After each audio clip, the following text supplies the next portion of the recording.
Okay, so I have to record this podcast episode right now as it is on my mind.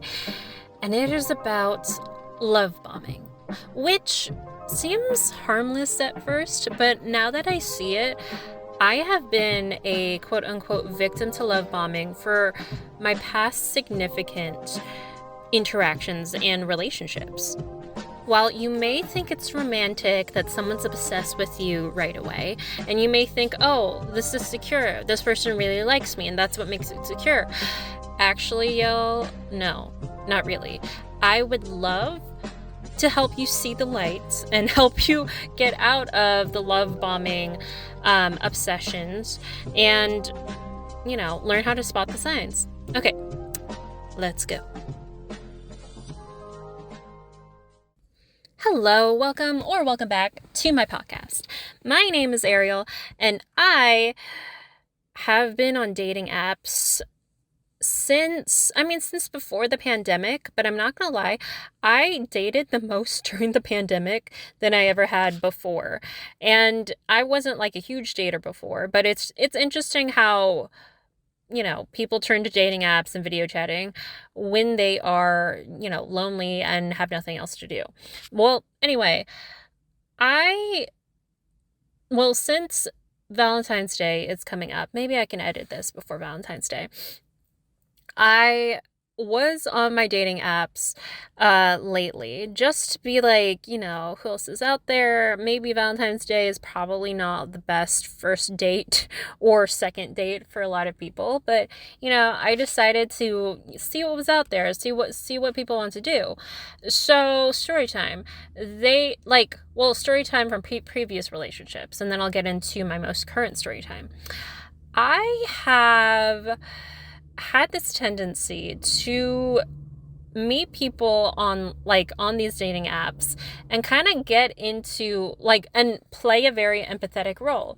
And if you are listening to this podcast, you are also a highly sensitive person and probably an empath or an introvert or just generally someone who feels into their feelings. And so you are likely someone that people can, a shoulder to cry on for other people. And when you're like that for other people, they will either run away from you because they do not want to feel their feelings at all, or they'll cling on to you and have this possibly false perception that you are there to be their therapist. And, in most cases, be their therapist only. And that's a toxic thing that I never realized in myself, where I had been in these relationships, I'd been in these situationships with guys who had a lot of traumas that I was open to hearing about. And I would talk to them about their issues, and they would always praise me for it. They would think I was awesome. And because they were praising me for helping them, I was like, oh, okay, they appreciate me. This is healthy. This is give and take. Plus, as an empath, hypersensitive person, since our strength is emotions and is helping others, that helped me feel somewhat in control because I was doing the thing that this person couldn't. And so in some ways I had the upper hand and they would have to rely on me. That is a key thing to understand here. When you are the empath in a relationship with a possible narcissist, or when you're just the empath playing therapist to someone who is going through a mentally hard time and who is codependent on you. And overall, this creates a really bad codependent dynamic. And I would end up after a month or a couple months with these types of people, feeling drained because not only did I allow this person to think I was their therapist, but I didn't show them much of my personality. I didn't end up talking about myself as much, or when I did, I would ignore the fact that they couldn't give me the same amount of listening and care as they had, or as I had given them. And when it came to my own problems, oftentimes, this happened the most with my most recent ex-boyfriend. Oftentimes, they would just kind of stare at me blankly, or they wouldn't know what to do. And I could tell that it was coming out of a good place. They would want to help me. But a lot of the times these guys were good at, opening doors, acts of service, like buying me shit, like that sort of thing. But when it came to emotional needs, I never got any of that. And in this case, I know that there are, the idea is opposites attract, whatever. But in this case, I don't think this type of opposite situation is ever healthy. Because essentially you're saying you will be the only, you'll be much, much more emotionally available to this other person who is probably barely emotionally available, which is why they need to cling on to you so hard, because you're the one helping them figure out their feelings. And then they're just kind of giving you attention, which you think okay, I will say, as a person who's been empathic, introverted, and hypersensitive her whole life, it feels nice to be appreciated for exactly that, for being sensitive and to listen and for listening to other people. So when you do find a person, even if they are narcissistic, there's this weird, it's not on purpose, but for me, I've realized there's this thing where, again, you get a sense of control because it's like, this person really needs me for what I'm good at. But then the whole relationship is about them. Yeah, so anyway, so that often happens. And someone who's narcissistic, or I'm going to also say codependent or anxious attached, is that when you overdo things and you overdo actions? Yeah. So those types are usually attracted to me. And so usually what will happen is at the beginning, we'll find out that, maybe I play this listener role, but this other person is really extroverted and active and then ends up obsessed with me. And I think it's because I'm playing this sort of receptive role and all they want to do is do at me. And that's kind of nice and flattering at first. And if you're following typical masculine feminine dynamics, then it's nice to be in the receptive role and to have someone give you be providing. So that's good at first. But usually how these things end up is the guy kind of will text you a lot. I will not even text first. So they'll text me a lot. Then I get used to them texting me. And then if they don't text me, I'm like, oh, something's wrong. And then I'm like, I don't think it's up to me to deal with this. And then I realize, why was he in control of all this? And so right away, you see the person who is more active in the relationship is setting the tone. And, you already know that. But this person ends up doing things at me where it's yeah, maybe what I would like is a particular type of food or whatever, but they go along. Basically, this type of person can fit you into a template of whatever idea of romance they think they want. So I would be going on dates with my boyfriend and being like, oh, I like this type of food. And then he'll be like, yeah, no, but it's more romantic when you go to an Italian restaurant. And it's this isn't personalized to me. This is according to whatever is idealized in your head. I could be plugged in and out by other people. I don't have to be individual in this situation. That's the other issue with being the empath, the one who's a listener to another person, whether they're narcissistic, codependent, anxious, attached, or whatever.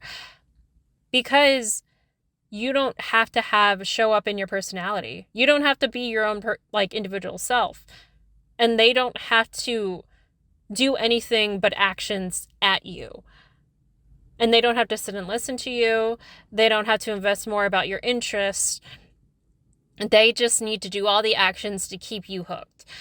I mean, we know this, but it is a hard thing when you are someone who is empathic, introverted, hypersensitive, whatever, someone who cares about feelings, because if you present yourself as dominantly like that in a relationship, you're always going to be disappointed that you won't get your own energy back.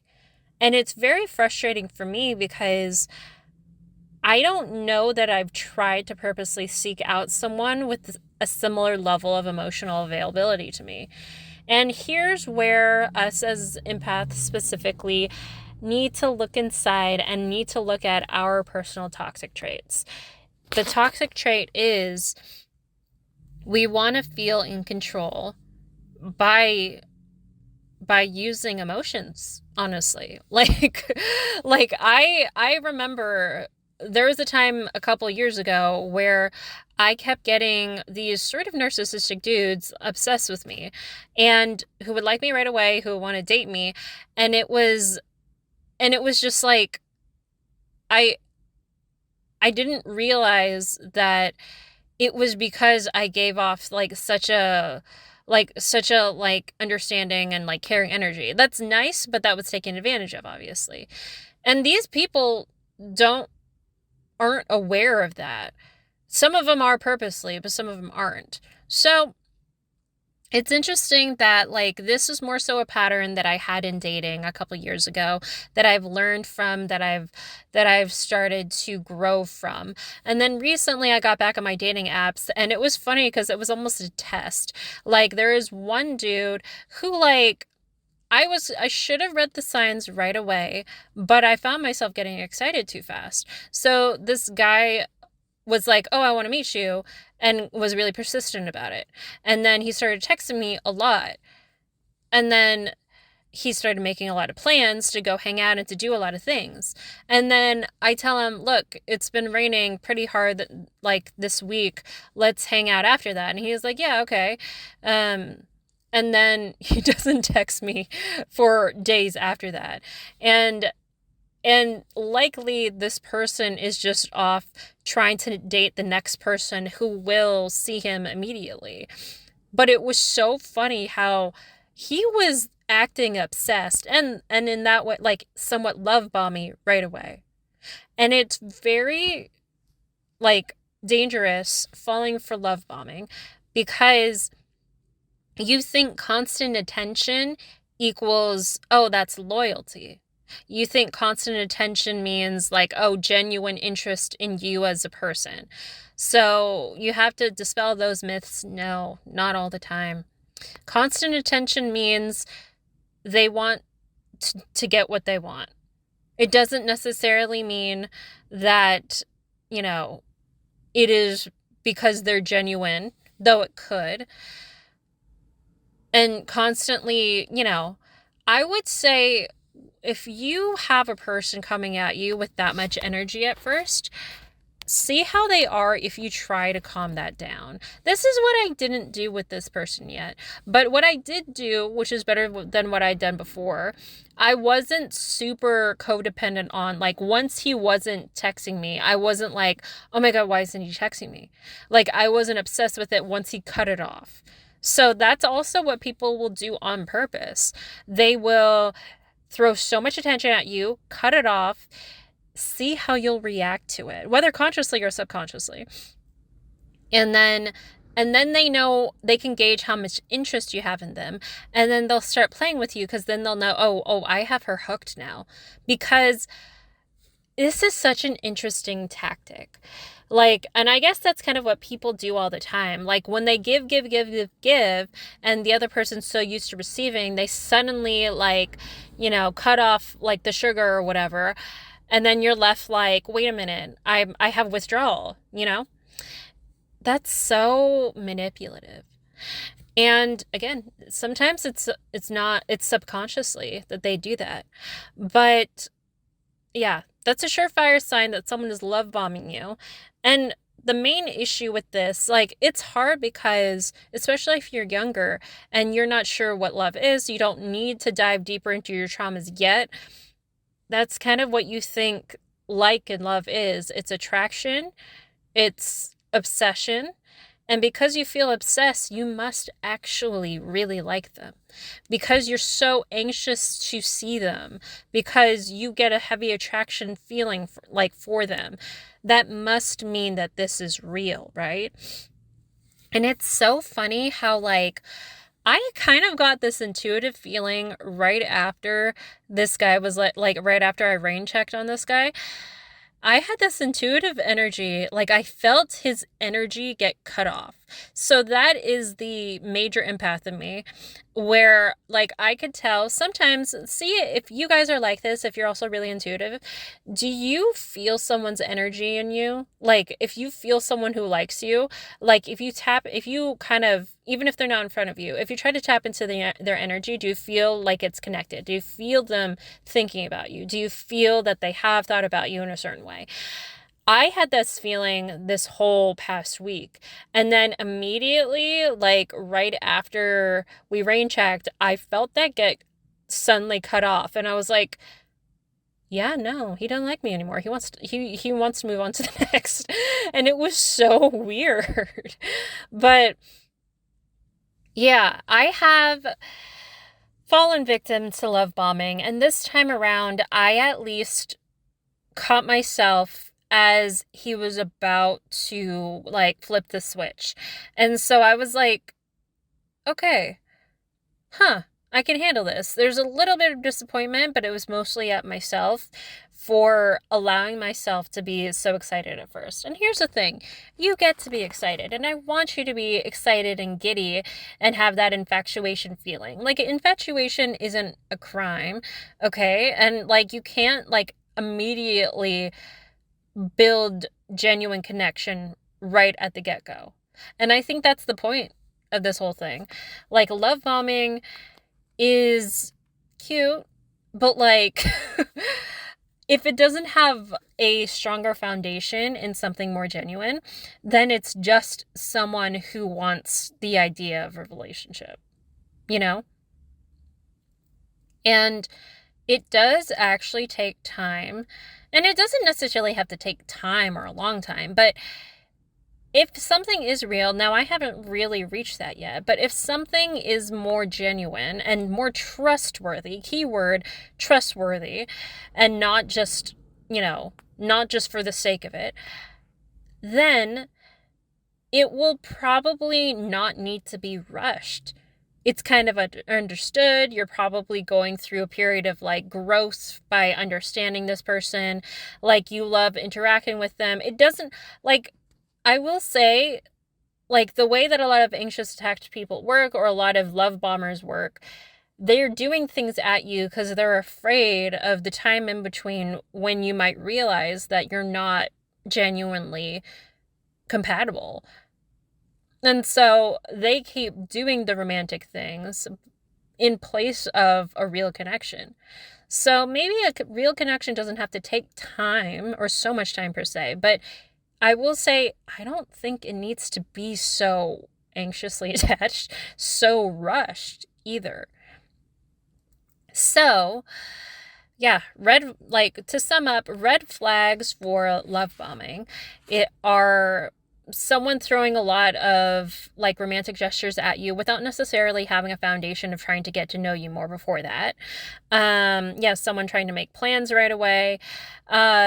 Someone probably like subtly taking control, which might seem romantic because they're asking you out on dates and stuff, but again, without really getting to know you more or taking time. Someone who seems to be in a rush, especially if they're in a rush. This guy, like, what is wrong with me? I think I'm fine. But this guy was immediately like, I want to be in a relationship.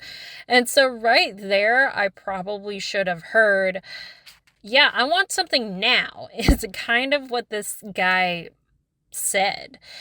And sometimes, like, and I had a little bit of an intuitive feeling about him that something was off.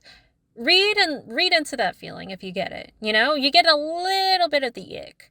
And I was already getting a little bit of the ick on and off with him. But, okay. And with love bombing, watch yourself. So make sure you're not just in it to just do stuff. I think that's what I wanted. I really just wanted, on my end, honestly a similar thing to the love bomber. Me as the love bombee, I was like, I kind of just want to do things. I want to have a Valentine's Day. I want to go have activities. Like, and it genuinely like wasn't about really falling in love. I was like, I just kind of want a romantic buddy. And like that's not bad, but just readjust what you're looking for, your expectations, understand, you know, like where like try to be upfront with what you're looking for and your boundaries, you know?